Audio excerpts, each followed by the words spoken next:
Olá, professor, tudo bem? Eu sou Paulo, sou aluno de Sociologia, segunda licenciatura de Sociologia. Eu vim aqui gravar um vídeo para o senhor sobre as práticas pedagógicas. Eu sou integrante do grupo número 10, salvo engano, na inscrição.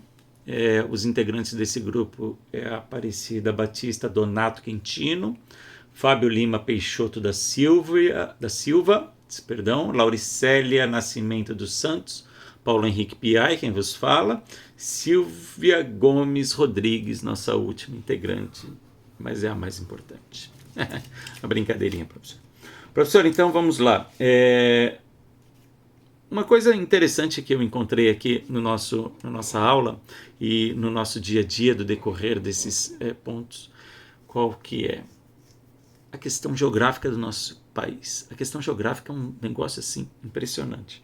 É um negócio que como muda a cultura de forma totalmente diferente. Um dos pontos principais que eu estava observando dentro desse novo sistema, desse sistema EAD que a gente pratica aqui. Um parênteses rápido, só para o senhor entender. Eu moro numa cidade colonizada por açorianos, alemães e italianos, no sul do país, Santa Catarina, em Itajaí.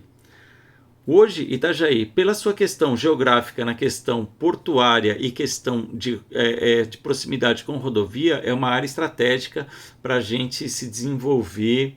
É uma linha de comércio muito grande. Então, a cidade em si, ela não tem a cara de Santa Catarina. Ela não tem a cara do europeu que migrou para cá na década de 40 e de 50.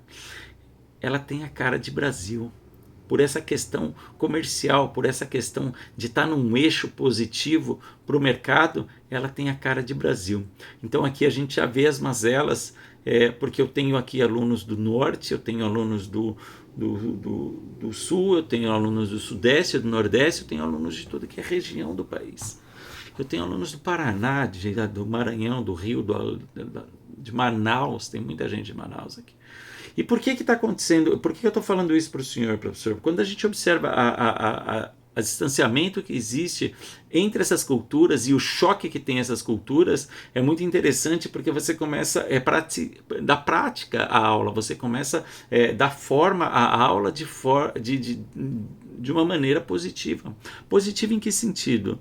Quando você vai falar sobre o problema racial, quando você vai falar do problema sobre desigualdade social, quando você vai falar de problemas das mazelas da sociedade que afetam a desigualdade social no nosso país, você dá praticidade a isso, você coloca uma pessoa negra, um aluno negro, fazendo um seminário sobre racismo.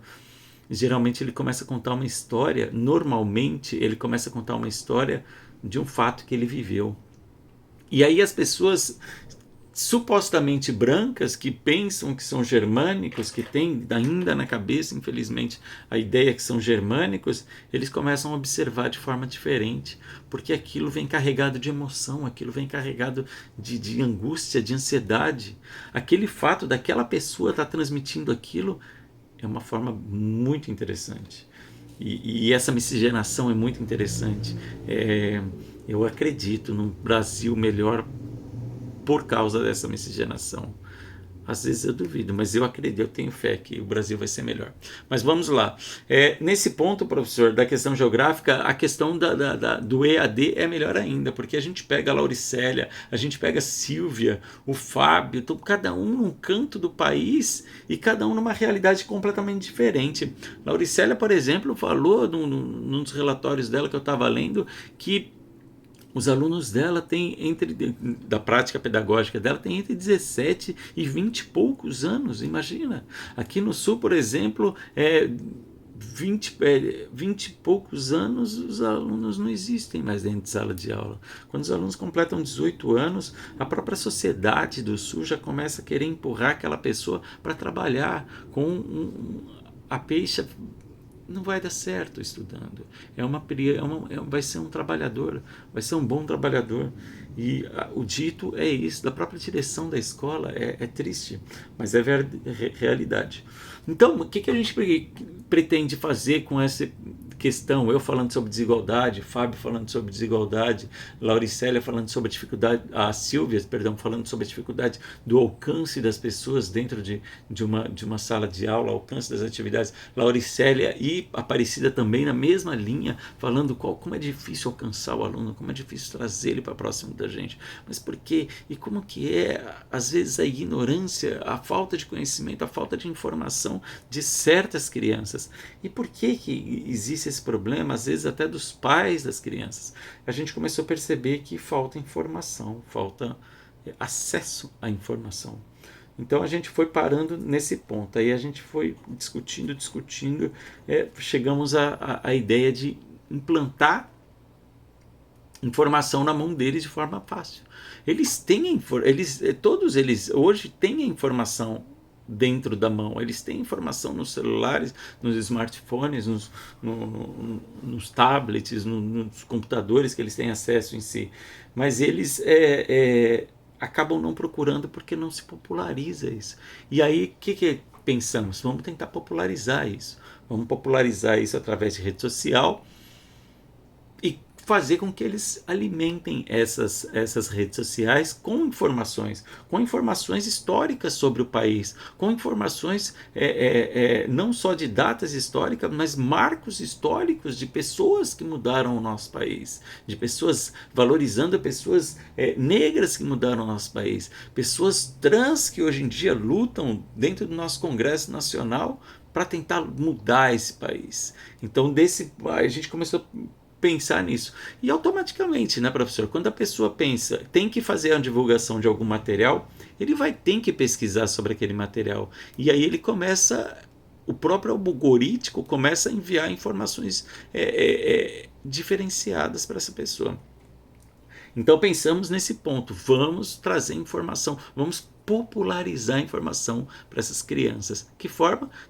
Criamos uma página de internet e essa página de internet que criamos ia ser alimentada por eles mesmos. E nesse intermédio a gente ia fazer a nossa prática, ia atribuindo nota e vendo participação, ia ajudando na pesquisa, ia indicando algumas determinações desse sentido. Passamos por alguns pontos importantes, porque quando a gente fala em tecnologia, não adianta a gente falar em tecnologia e abandonar a fome. Não adianta a gente falar de tecnologia e abandonar a falta de acesso ao direito. Quando a gente fala, tem até um ponto do nosso portfólio que fala sobre direitos sociais, artigo 5º da Constituição, que todos são iguais perante a lei. Mas que lei é essa que cria tanta formalidade, que tem tanta formalidade, professor, que acaba distanciando as pessoas, que acaba criando uma desigualdade social? E também dentro do outro ponto, a gente falando da fome. Tem pessoas que vão pedir... Tinha uma charge muito interessante que eu trabalhei, acho que na terceira ou quarta aula com os alunos, e aí, na terceira aula com os alunos, aí eu falava, você tem que trabalhar, você... ganhou um iPod, filho, o pai falava na charge, e o outro falava, ai filho, você vai lá e pede, entendeu? E a desigualdade e pede um alimento, e pede algo que precisa. Então a gente focou nisso, nessas dificuldades, professor, nas dificuldades que as crianças têm ao acesso à informação. E pensamos como em trazer acesso à informação, em se aproximar do que eles mais gostam, que é o smartphone, que é o telefone. Bom seria mesmo se tivesse uma linha de crédito para as crianças terem telefone sem taxa, sem imposto, imagina.